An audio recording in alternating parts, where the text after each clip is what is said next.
Ah, le monde des 12, un lieu de paix et d'harmonie.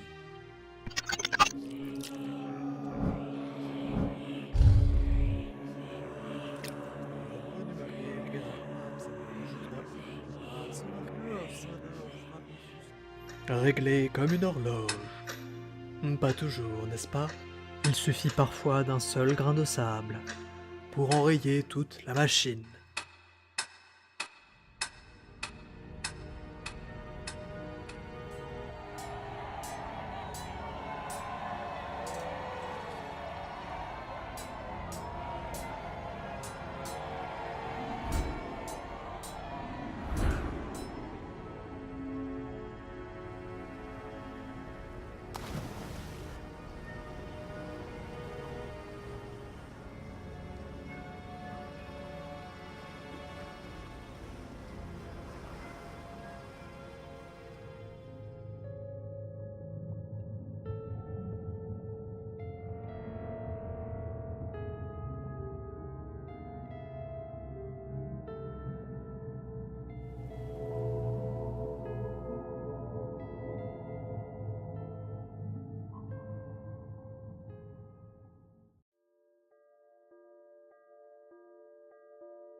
Tout ce qui vit doit immanquablement finir par mourir.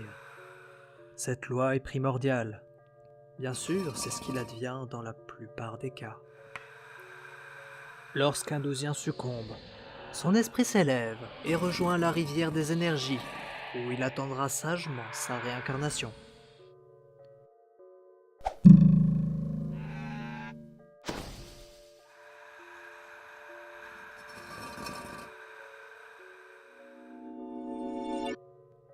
Mais il arrive que suite à une mort trop violente, le malheureux se voit coincé entre les mondes, bloqué dans un espace intermédiaire, un espace de non-vie. Nous appelons cela une anomalie. Ces failles dans le cycle des âmes ne sont pas dangereuses si elles sont traitées à temps.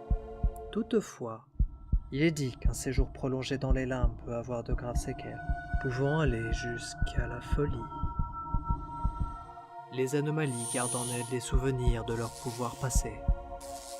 On dit que certaines parviennent à conserver une partie de leur mémoire, mais la majorité finissent à l'état de spectres déments, semant le chaos parmi les vivants. Mon devoir, et le devoir de la nouvelle aurore, est donc de neutraliser ces perturbations avant qu'elles ne deviennent une réelle menace. Pour se débarrasser d'une anomalie, il suffit souvent de la vaincre pour la renvoyer dans l'éther. Mais parfois, certaines se montrent plus coriaces. Parfois, l'impensable se produit. Nous étions les gardiens de l'équilibre, et nous ferons en sorte que le monde des 12 voit toujours le soleil se lever. Nous sommes les membres de la nouvelle aurore. Mais cette anomalie était différente. Elle semblait sereine, comme en paix avec son passé. D'elle émanait une étrange et inquiétante impression de calme. Quand elle me regarda, je vis dans ses yeux qu'elle avait compris, que c'était la raison même de sa présence.